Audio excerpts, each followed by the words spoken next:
नमस्कार, बहुत स्वागत है आपका खबरों के रोलर कोस्टर में, जिसे हम और आप जानते हैं बिग एंड बोल्ड के नाम से। सबसे पहले मैं दिखाता हूं आपको वो खबरें जो आज खास तौर से तवज्जो में रहने वाली हैं। पहले तो हम आपको ये दिखाएंगे कि राजस्थान के रण में कांग्रेस की गारंटी बनाम बीजेपी का संकल्प, वोटर जाएगा किधर। उत्तरकाशी की टनल में ऑपरेशन जिंदगी जारी, आ गई एंडोस्कोपिक रिपोर्ट। अब गुड न्यूज की बारी। इजराइल हमास में छिड़ी जंग से आई स्पेशल रिपोर्ट, शराब और बियर की बिक्री में जबरदस्त ग्रोथ। इसके अलावा ज्यादा मोबाइल देखने वाले हो जाएं सावधान, अगर नहीं रुके तो हो जाएगा काम तमाम। पूरी खबर हाईटेक ग्राफिक्स के जरिए आपके सामने होगी, लेकिन पहले ये अहम खबर आपके सामने रखता हूं। दिल्ली के करीब नोएडा से इस वक्त की बड़ी खबर। नोएडा के सेक्टर 113 में भीषण आग का तांडव देखने को मिला, जब एक फार्म हाउस में भीषण आग लग गई। बताया जा रहा है कि आग कुछ झुग्गियों में भी फैल गई है। मौके पर फायर ब्रिगेड की गाड़ियां मौजूद हैं और आग पर काबू पाने की कोशिशें की जा रही हैं। यहां आप देख रहे हैं वो तस्वीरें, फार्म हाउस में शुरू हुई है आग, आसपास की झुग्गियों में भी फैल गई है आग, बड़े इलाके में लग गई है। चैलेंज बड़ा है, हालांकि फायर ब्रिगेड की गाड़ियां मौके पर पहुंच गई हैं और आग बुझाने का काम शुरू हो गया है। लेकिन कितने बड़े इलाके को इसने अपनी चपेट में लिया है, यहां आप इन तस्वीरों में देख रहे हैं।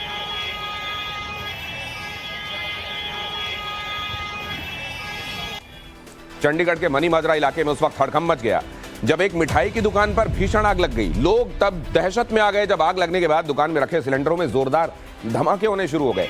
ये धमाके इतने तेज थे कि इसकी आवाज काफी दूर तक सुनाई दी, जबकि धमाके के बाद उठी लपटों को भी दूर दूर तक देखा गया। बताया जा रहा है कि दुकान की छत पर रखी बैटरी में आग लगी थी, जिसने पूरी दुकान को अपनी चपेट में ले लिया, जिसके बाद गैस सिलेंडरों में विस्फोट होने लगे। आग इतनी भयानक थी कि फायर ब्रिगेड की टीम को आग पर काबू पाने में 2.5 घंटे से ज्यादा का वक्त लग गया। अगली खबर यह कि पुणे कोलाड हाईवे पर उस वक्त भीषण हादसा हो गया जब एक तेज रफ्तार मिनी ट्रक ने 5 बाइक और 1 कार को टक्कर मार दी। मिनी ट्रक के इस कोहराम के बाद पूरा इलाका धुआं धुआं हो गया, जबकि हादसे में कम से कम 5 लोग जख्मी हो गए।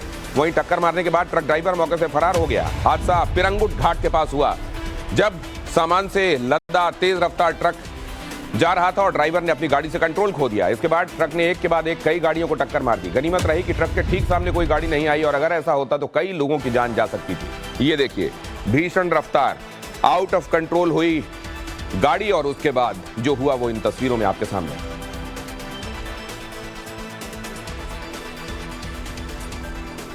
बिहार के मधुबनी में नेशनल हाईवे से यह तस्वीर देखिए। यहां भी रफ्तार का कहर देखने को मिला, जहां एक अनियंत्रित कार ने सड़क से गुजर रहे 4 लोगों को रौंद दिया, जिसके बाद सड़क पर चीख पुकार मच गई। हादसे के बाद मंजर बेहद डरावना था। सड़क पर लाशें बिछ गईं और चारों तरफ खून ही खून। कार की टक्कर इतनी भयानक थी कि 4 में से 3 लोगों की मौके पर ही मौत हो गई, जबकि एक शख्स गंभीर रूप से घायल हो गया। इस दौरान जब लोगों ने देखा कि कार के ऊपर लाल बत्ती और हूटर लगा है और पीछे की तरफ लाल रंग का डीएम मधेपुरा का बोर्ड लगा है, तो लोगों का गुस्सा भड़क गया और उन्होंने गाड़ी में तोड़फोड़ शुरू कर दी। हादसे के बाद पहुंची पुलिस ने स्थिति को संभाला और मौके पर भारी फोर्स तैनात कर दी गई। जानकारी के मुताबिक मधेपुरा के डीएम विजय प्रकाश मीणा की कार पटना से मधेपुरा जा रही थी। इस दौरान मधुबनी में फुलपरास इलाके में कार ने 4 लोगों को रौंद दिया। हालांकि मधेपुरा प्रशासन की तरफ से बताया गया कि हादसे के वक्त कार में डीएम मौजूद नहीं थे, लेकिन चश्मदीदों की माने तो हादसे के वक्त कार में मधेपुरा के डीएम, ड्राइवर, बॉडीगार्ड और एक लड़की मौजूद थी, जो कि इतनी बड़ी दुर्घटना के बाद मौके पर रुके नहीं बल्कि फरार हो गए। और शिमला में हिमाचल प्रदेश यूनिवर्सिटी का कैंपस एक बार फिर से जंग का अखाड़ा बन गया है, जब छात्रों के 2 गुट आमने सामने आ गए। इसके बाद जो देखने को मिला वहां आपको दिखाता हूं। दोनों तरफ से जमकर लाठी डंडे चलने लगे। यूनिवर्सिटी कैंपस में हंगामा देखकर छात्रों की भीड़ जुट गई। दुकानदार भी मौके पर पहुंच गए, लेकिन छात्रों के झगड़े को रोकने की किसी की हिम्मत नहीं हुई। इस बीच एक छात्र को डंडों से इतनी बेरहमी से पीटा गया कि उसके सिर से खून निकलने लगा। बताया जा रहा है कि खूनी झड़प एसएफआई और एनएसयूआई के छात्र संगठन कार्यकर्ताओं के बीच हुई, जिसमें छात्रों को चोट आई है। पुलिस ने इस मामले में 6 छात्रों को हिरासत में ले लिया है और दोनों तरफ से क्रॉस एफआईआर कराई गई। सोनिया और राहुल गांधी को बड़ा झटका लगा है। एनफोर्समेंट डायरेक्टरेट ने नेशनल हेराल्ड की संपत्ति जब्त कर ली है। नेशनल हेराल्ड की 752 करोड़ रुपए की संपत्ति जब्त हो गई है। दिल्ली, मुंबई और लखनऊ में संपत्तियां जब्त की गई हैं। इस वक्त की एकदम ताजा अपडेट मैं आपको दे रहा हूं। एनफोर्समेंट डायरेक्टरेट का एक्शन, नेशनल हेराल्ड की संपत्तियां जब्त। अनुज हमारे संवाददाता बहुत जल्दी से आपको इस बारे में अपडेट दे रहे हैं। बताइए अनुज। जिस तरीके से पूरा मामला, और इस पूरे मामले में हमने देखा था कि किस तरीके से सोनिया गांधी, राहुल गांधी से पूरे मामले में पूछताछ हुई थी, और अब एक बड़ी खबर। अनुज आवाज साफ नहीं है, माफ कीजिएगा, आपको रोकना पड़ रहा है। अगली खबर की तरफ मुझे जाना पड़ेगा। और अगली खबर जो आ रही है वो है जयपुर से। जयपुर में मारपीट के एक मामले में बीजेपी उम्मीदवार बाल मुकुंद आचार्य ने पुलिस पर लापरवाही का आरोप लगाया और अपने समर्थकों के साथ थाने पहुंचकर हंगामा कर दिया। विधानसभा चुनाव में बाल मुकुंद आचार्य जयपुर के हवा महल सीट से बीजेपी के उम्मीदवार हैं। उन्होंने आरोप लगाया कि बीती रात कुछ लोगों ने नगर निगम के एक सफाई कर्मी के साथ मारपीट की, मगर पुलिस ने केस दर्ज करने से इनकार कर दिया। मामले में केस दर्ज करने और आरोपियों की गिरफ्तारी की मांग पर बीजेपी उम्मीदवार के समर्थकों ने बहुत देर तक थाने के बाहर नारेबाजी भी की।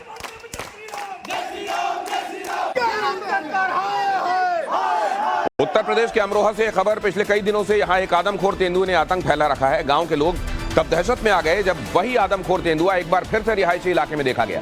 ये तेंदुआ खेत के किनारे घात लगाकर शिकार का इंतजार कर रहा था, लेकिन जब एक किसान वहां पहुंचा तो तेंदुआ खेतों की तरफ निकल गया। वीडियो धनौरा इलाके के मढ़िया गांव से सामने आया है, जिसके बाद आसपास के इलाके में हड़कंप है। बताया जा रहा है कि इस तेंदुए ने पिछले कुछ महीने से अमरोहा के इसी इलाके को अपनी टेरिटरी बना रखा है और इस दौरान उसने सिर्फ जानवरों पर ही नहीं बल्कि इंसानों पर भी हमला किया है।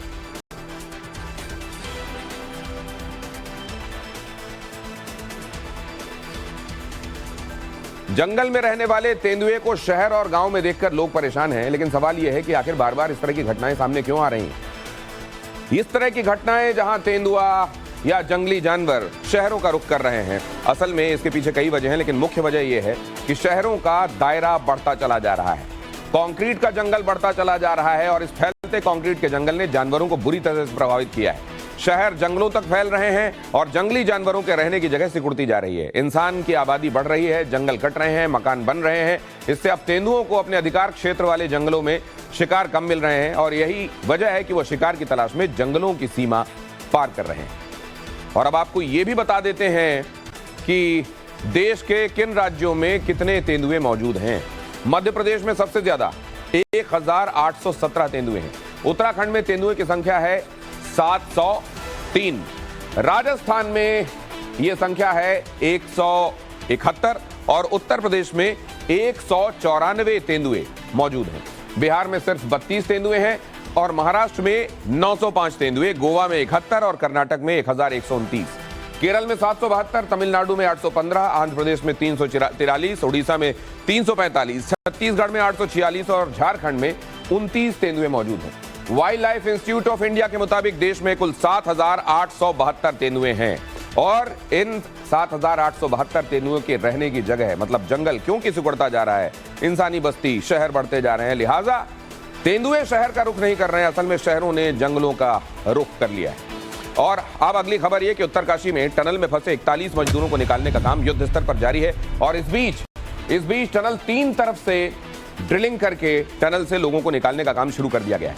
पहली ड्रिलिंग सिलक्यारा एंड से की जा रही है, जहां आज एक बार फिर से ऑगर मशीन ने काम करना शुरू कर दिया है। इसके साथ ही टनल के दूसरे साइड यानी बड़कोट से भी ड्रिलिंग का काम शुरू कर दिया गया है। वहीं हादसे वाली जगह बाईं तरफ से ड्रिलिंग का काम शुरू किया गया है। 3 तरफ से ड्रिलिंग का काम शुरू होने के बाद उम्मीद ये कि रेस्क्यू ऑपरेशन जल्द पूरा होगा। हालांकि रेस्क्यू में लगी टीम बाकी के ऑप्शंस पर भी लगातार काम कर रही है, जिसमें एक वर्टिकल ड्रिलिंग का भी ऑप्शन है।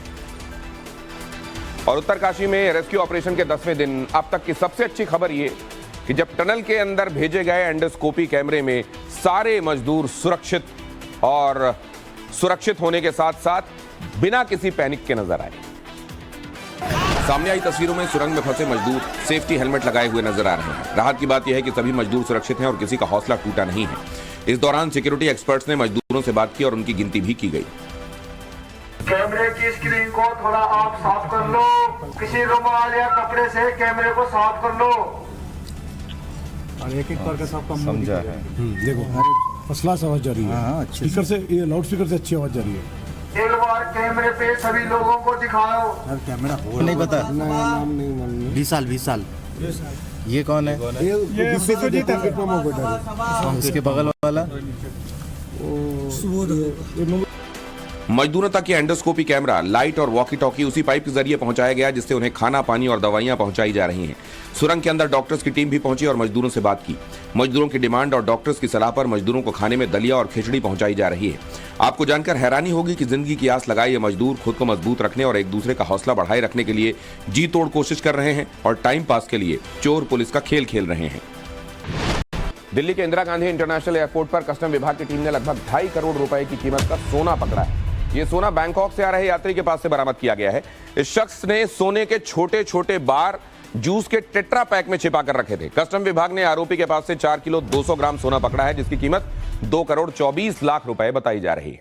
यहां देखिए किस तरीके से टेट्रा पैक में छोटे छोटे बार बनाकर छिपाया गया है, और ये छोटी मोटी मात्रा नहीं थी, मैंने आपको बताया बड़ी मात्रा में बड़ी कीमत का सोना बैंकॉक से आ रहे इस व्यक्ति ने अपने साथ कैरी किया, आखिरकार धरा गया है।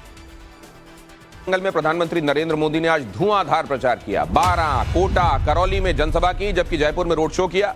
चुनावी रैलियों में पीएम मोदी ने गहलोत सरकार पर हमला करते हुए कहा कि कांग्रेस के जादूगर कुछ ही दिनों तक कुर्सी पर हैं। प्रधानमंत्री ने कहा कि जैसे जैसे लाल डायरी के पन्ने खुल रहे हैं, जादूगर के चेहरे पर हवाइयां उड़ती जा रही हैं। पीएम मोदी ने आरोप लगाया कि कांग्रेस की सरकार के दौरान राज्य में हर त्योहार में दंगे हुए। रोड शो के दौरान की तस्वीरें आप इस वक्त देख रहे हैं। भारी जनसैलाब, उसके बीच प्रधानमंत्री नरेंद्र मोदी। और अगली अहम खबर यह है कि राजस्थान में विधानसभा चुनाव के लिए कांग्रेस ने आज घोषणा पत्र भी जारी कर दिया, जिसमें राज्य में जातीय जनगणना कराने का वादा, किसानों को 2 लाख का मुफ्त कर्ज और एमएसपी के लिए कानून बनाने की गारंटी दी गई। इसके साथ ही 4 लाख सरकारी नौकरियों समेत 10 लाख युवाओं को नौकरी का वादा किया गया। हालांकि कांग्रेस का मैनिफेस्टो आते ही बीजेपी ने निशाना साधा। केंद्रीय मंत्री गजेंद्र सिंह शेखावत ने इसे झूठ का पुलिंदा करार देते हुए कहा कि गहलोत सरकार राजस्थान की जनता को भ्रमित कर रही है। 2018 का घोषणा पत्र दिखाते हुए कहा कि कांग्रेस पहले वाले वादे तो पूरे कर दे, फिर इनकी बात करें। अब अगर आप चीज एंड एप्पल कंपैरिजन करते हैं तो क्या दिखाई देता है, जरा मैनिफेस्टो के हिसाब से ये भी मैं आपके सामने रखना चाहता हूं। चुनाव विवादों का पिटारा कांग्रेस और बीजेपी मोटे मोटे कंपैरिजन में आपके सामने रख रहा हूं। 4 लाख नौकरी का वादा कांग्रेस की तरफ से किया गया है, तो भारतीय जनता पार्टी ने 2.5 लाख नौकरी का वादा किया है। नेक्स्ट दिखाइए, कांग्रेस स्वामीनाथन कमेटी के मुताबिक मिनिमम सपोर्ट प्राइस दिया जाएगा, तो भारतीय जनता पार्टी कह रही है 2700 रुपए प्रति क्विंटल के हिसाब से गेहूं खरीद की जाएगी। 400 रुपए में एलपीजी सिलेंडर की बात कांग्रेस की तरफ से कही गई है, तो बीजेपी कह रही है 450 रुपए में रसोई गैस का सिलेंडर। और 12वीं तक प्राइवेट शिक्षा फ्री की जाएगी, तो उधर कहा जा रहा है कि 12वीं पास होने पर स्कूटी दी जाएगी। 50 लाख का हेल्थ इंश्योरेंस किया जाएगा, कांग्रेस ने कहा। तो भारतीय जनता पार्टी ने कहा कि गर्भवती महिलाओं को हम स्पेशल मदद देंगे। कांग्रेस ने कहा ओल्ड पेंशन स्कीम लागू करेंगे, तो भारतीय जनता पार्टी ने कहा कि 6 लाख महिलाओं को स्किल ट्रेनिंग दी जाएगी।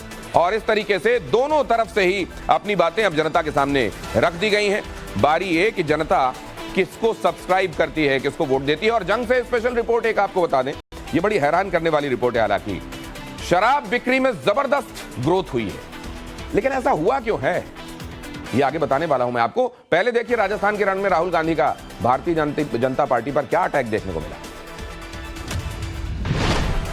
राजस्थान के उदयपुर में कांग्रेस सांसद राहुल गांधी ने एक जनसभा में बीजेपी पर नफरत फैलाने का आरोप लगाया। उन्होंने कहा कि नफरत की वजह से देश में बेरोजगारी और महंगाई है।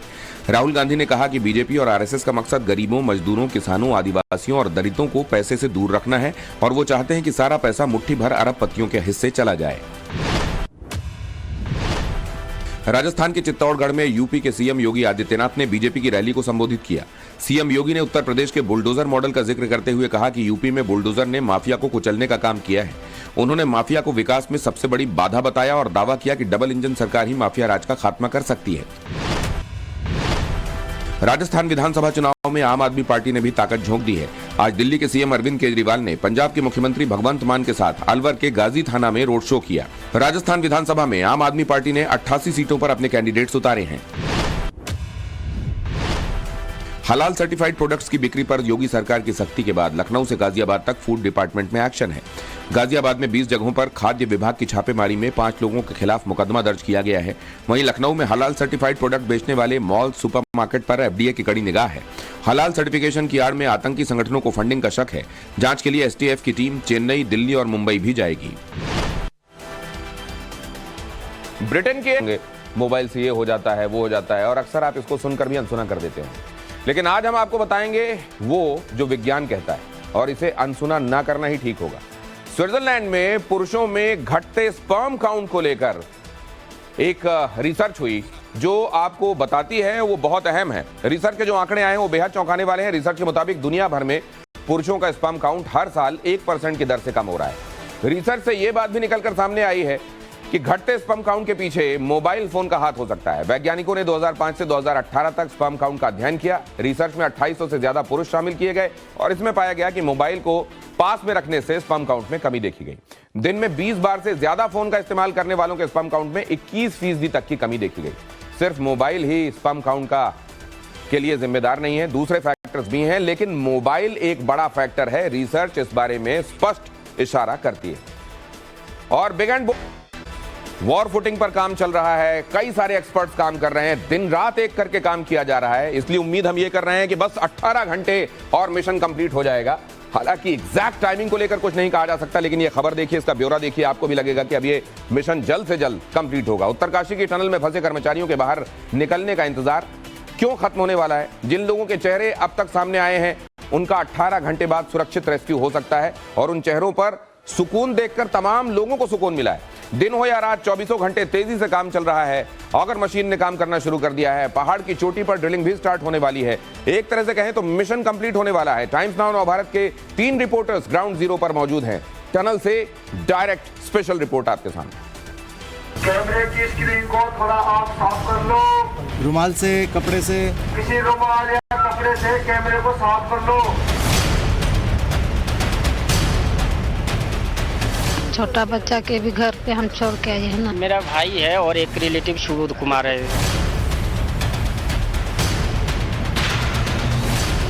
ये बगल लड़का, ये नाम नहीं पता। 20 साल। ये कौन है? इसके बगल वाला टनल के अंदर कौन कौन फंसा है, उनके नाम क्या हैं, वो कहां के रहने वाले हैं, उनकी तबीयत तो खराब नहीं। 9 दिन बाद ये सब कुछ कैमरे पर पहली बार दिखा, लेकिन सवाल है कि जिन 41 लोगों के चेहरे सामने आए वो सुरंग से कैसे बाहर निकलेंगे, कैसे मौत को मात देकर मुस्कुराएंगे।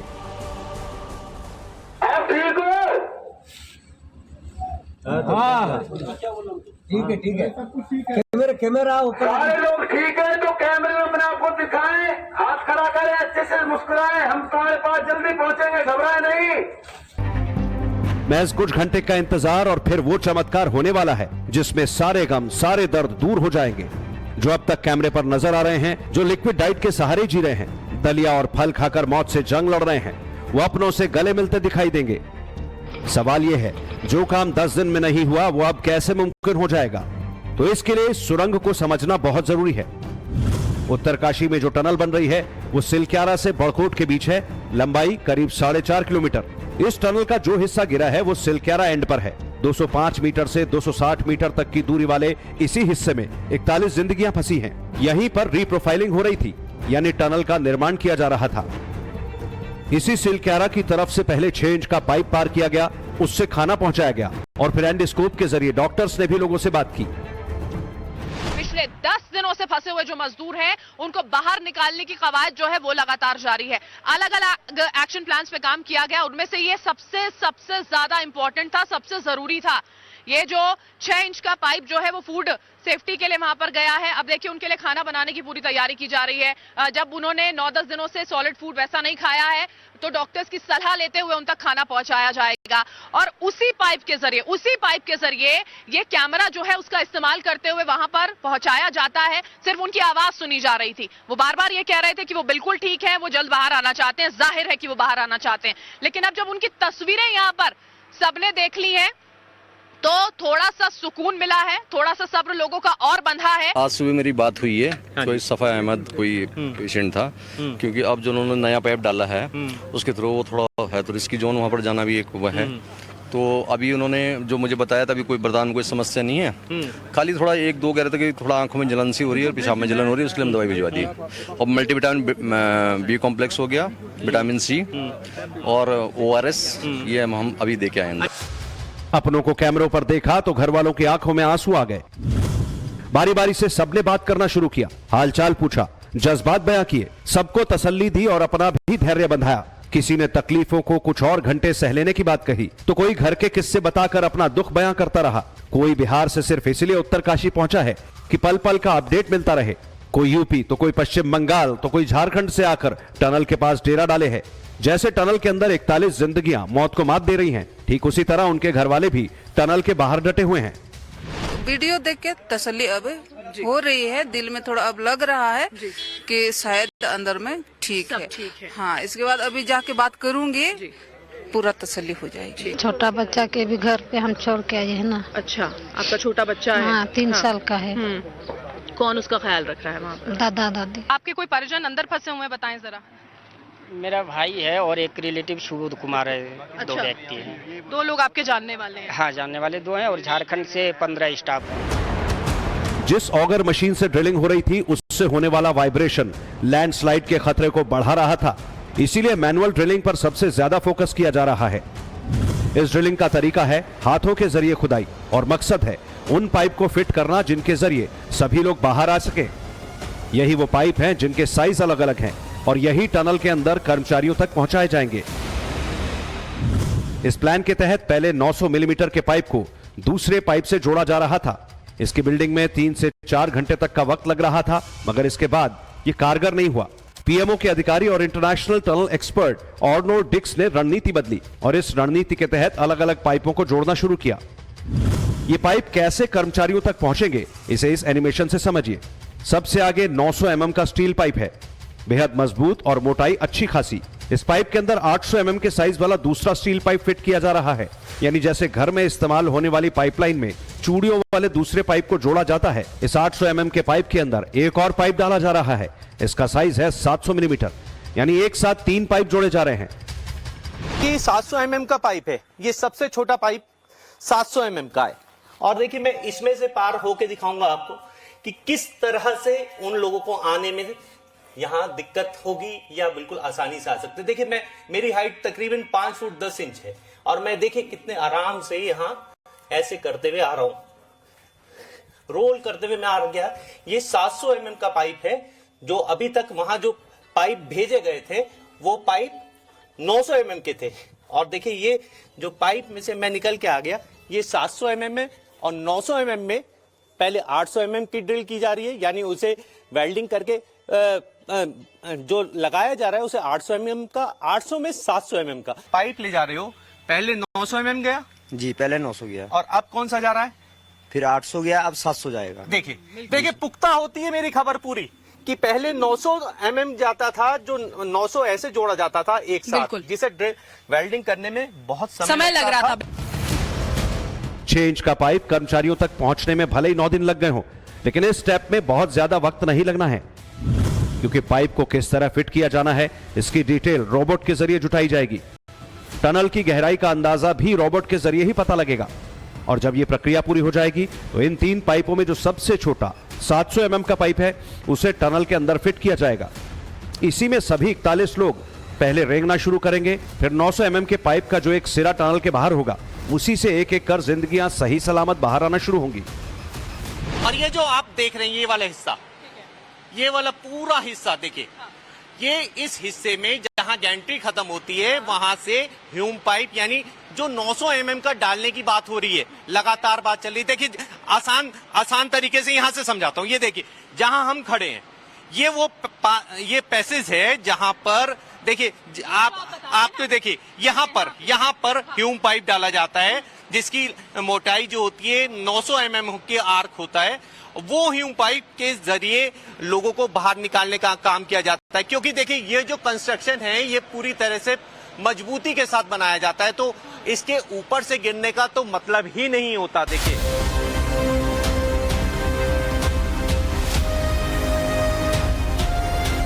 ये वो प्लान है रेस्क्यू टीम को जिसके सफल होने के चांस ज्यादा लग रहे हैं। हालांकि एक उम्मीद बड़कोट की तरफ से भी की जा रही है। बड़कोट की ओर से 3 मीटर चौड़ी रेस्क्यू टनल बनाई जा रही है। फिलहाल ये 8 मीटर तक बनाई जा चुकी है। प्लानिंग 483 मीटर के माइक्रो टनल को खोदने की है। इस प्रोसेस में वक्त लग सकता है, इसलिए सिलक्यारा छोर पर सबसे ज्यादा फोकस किया जा रहा है और एक्सपर्ट्स की टेक्निकल इन्वेस्टिगेशन के बाद वर्टिकल ड्रिलिंग एक्टिव हो गई है, यानी सुरंग के बिल्कुल ऊपर से खुदाई का काम शुरू हो गया है। सबसे पहले तस्वीर आप देखिए, हरिंदर आपको तस्वीरें दिखाएंगे। ये सिलक्यारा टनल का प्रवेश द्वार है और यहाँ से दरअसल यहाँ से और आगे दोनों साइड से ये टनल बन रही है, लेकिन यहाँ से करीब 250 से 300 मीटर की दूरी पर 41 श्रमिक भाई फंसे हुए हैं। ऊपर आपको संभवतः हो सकता है कुछ लोग दिखाई दे रहे होंगे, वहां पर आप देखिए कुछ मशीनें भी आपको दिखाई दे रही होंगी। अप्रोच रोड, दरअसल यहाँ से आप देखिए ये रास्ता दिखाई हरिंदर, यहाँ से जैसे आप आगे बढ़ेंगी तो यहाँ से आगे बढ़ते हुए और मेरे फिंगर्स की डायरेक्शन में वहां से आपको मशीन दिखाई दे रही होगी, अप्रोच रोड, और वहां से वर्टिकल ड्रिलिंग। 2 संस्थाएं ऊपर है, आरबीएनएल और साथ ही सतलुज विद्युत निगम लिमिटेड है और यहां से वर्टिकल ड्रिलिंग का भी सहारा लिया जा रहा है। 2015 में मनाली एक्सप्रेसवे पर ऐसा हादसा हुआ था जब 2 लोगों को निकाला गया था वर्टिकल ड्रिलिंग के जरिए। टनल के ठीक ऊपर बोरिंग मशीन पहुंचा दी गई है। इसे लाइफलाइन के तौर पर इस्तेमाल किया जाएगा। भारी भरकम इक्विपमेंट भी बीआरओ की बनाई गई सड़क के जरिए पहाड़ी पर भेजे जा रहे हैं। ये ड्रिलिंग उस लोकेशन से थोड़ी दूर है जहां 41 लोग फंसे हैं। हालांकि इसे लेकर संदेह भी है क्योंकि चूक हुई तो नई लैंडस्लाइड का खतरा बढ़ जाएगा। 1200 मीटर सड़क बनकर तैयार हो गई। पूरे इसके 40 घंटे में सड़क 1200 मीटर बनाकर तैयार कर दी। ऐसी स्टीप पहाड़ियों पे जो सड़क बनी है जिसके ऊपर 29 टन जितनी भारी मशीनों को लेकर चढ़ना पड़ा। लाइट्स आप ऊपर जरा ये इस टनल के जो देख पा रहे हैं वही एरिया है जहां से रास्ता बनते हुए वहां तक आगे तक पहुंचा है, उस छोर पर, उस पॉइंट पर जहां से वर्टिकल ड्रिलिंग की जाएगी। संभावना यही है या तो बुधवार या फिर गुरुवार को रेस्क्यू ऑपरेशन पूरी तरह सफल हो जाएगा और इसके लिए हर लेवल पर तैयारियां हो रही हैं। केंद्र से लेकर स्टेट लेवल तक और इंडियन आर्मी से लेकर इंटरनेशनल एजेंसीज तक तमाम संगठन और मशीनरी इस रेस्क्यू ऑपरेशन में जुटे हैं। माना जा रहा है कि जैसे ही सभी 41 लोग बाहर आएंगे, बेहतर स्वास्थ्य के लिए उन्हें ऋषिकेश एम्स में हॉस्पिटलाइज किया जाएगा। भगवान से प्रार्थना करते हैं कि जल्दी जो हमारे अन्य जो ऑगर मशीन चल रही है या अन्य जो भी ऑप्शन है, 2 3 4 ऑप्शन, उनमें से कोई भी ऑप्शन हमारा सबसे पहले जो भी सक्सेस हो जाए। तो हमारा यही है कि जल्दी से जल्दी सभी हमारे श्रमिक भाई सकुशल बाहर निकले। 41 जिंदगियों को बचाने के लिए 5 प्लान पर काम किया जा रहा है, जिनमें 2 प्लान के तहत टनल के दूसरे साइड से ड्रिलिंग शुरू कर दी गई है। लेफ्ट साइड में भी हॉरिजॉन्टल ड्रिलिंग पर काम शुरू कर दिया गया है। हालांकि इन सब के बाद भी ऑगर मशीन पर बहुत ज्यादा भरोसा जताया जा रहा है क्योंकि इससे ना तो टनल को नुकसान होगा, ना ही उसमें फंसे लोगों को।